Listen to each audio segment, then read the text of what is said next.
All right, so today we're talking about a piece of ancient tech, one that's so simple you could literally hold it in the palm of your hand. But don't let its size fool you. This little invention didn't just light up a dark cave. No, it completely redrew the map of the human world. So let's just think about this for a second. When I say ancient technology, what's the first thing that pops into your head? For most of us, it's probably going to be something huge, right?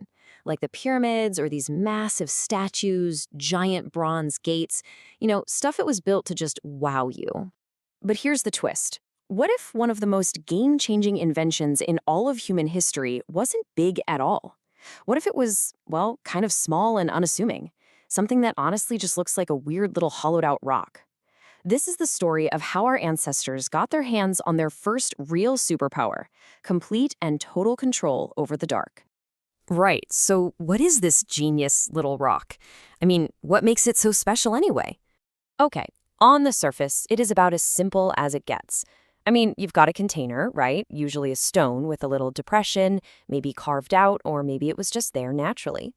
Then you need some fuel, and back then, that was almost always rendered animal fat. And finally, you have a wick, maybe a bit of moss or some juniper wood. That's it. No moving parts, no complicated instructions, just a steady, controlled, and, this is the key, portable flame. Now, this is where it gets really cool. One researcher calls it a portable piece of environmental engineering. And honestly, that just hits the nail on the head, doesn't it? This wasn't just about not stubbing your toe in the deck. This was about humans deciding for themselves when the day was over. It was like carrying a personal piece of the sun right into places where sunlight had never ever touched before.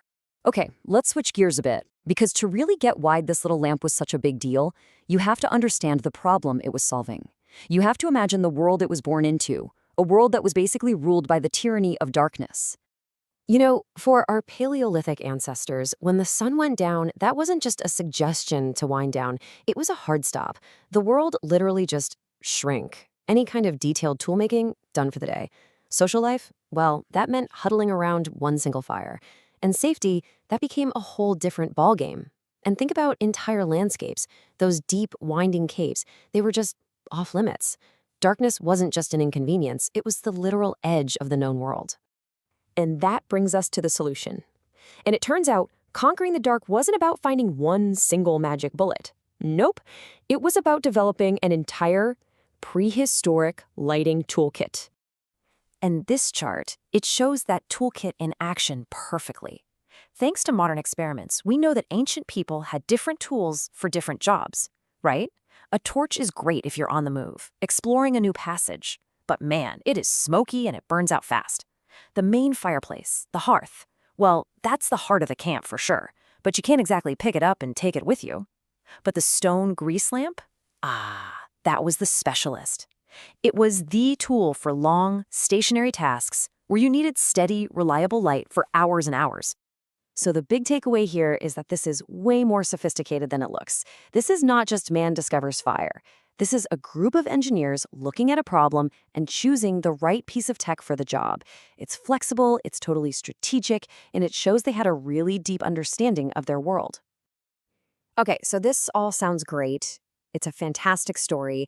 But how do we actually know any of this is true?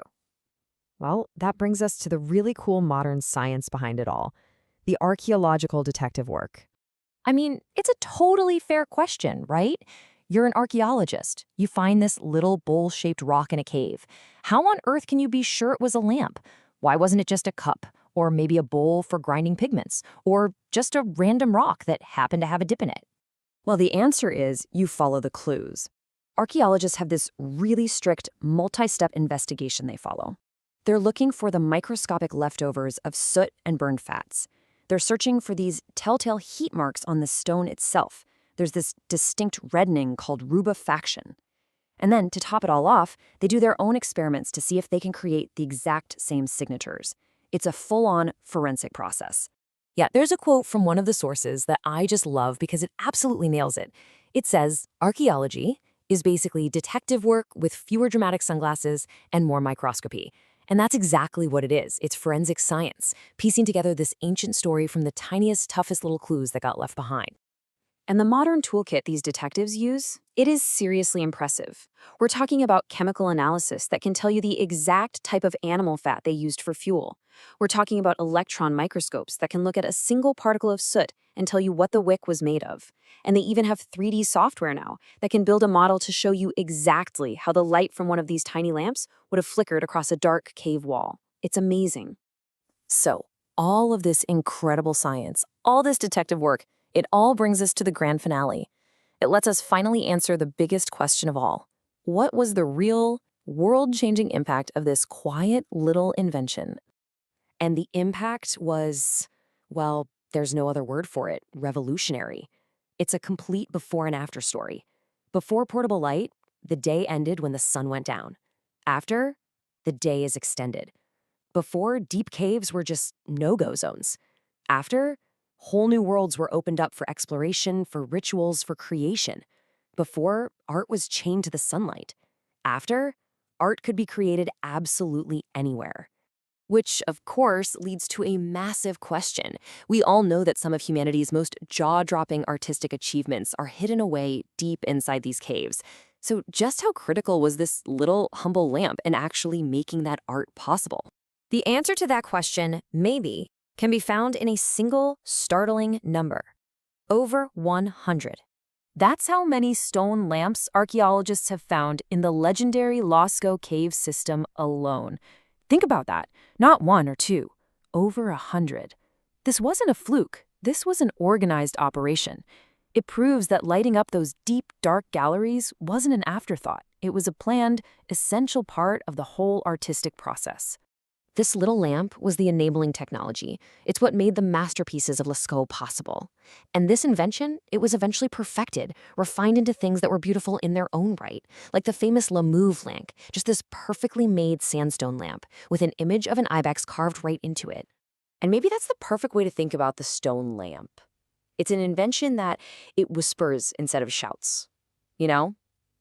In a museum, it would be so easy to just walk right past it. But that quiet, unassuming little rock, it represents one of our species' first and maybe greatest victories over our own environment. It was the moment we decided that we would carry our own light into the dark. And in doing that, we changed absolutely everything.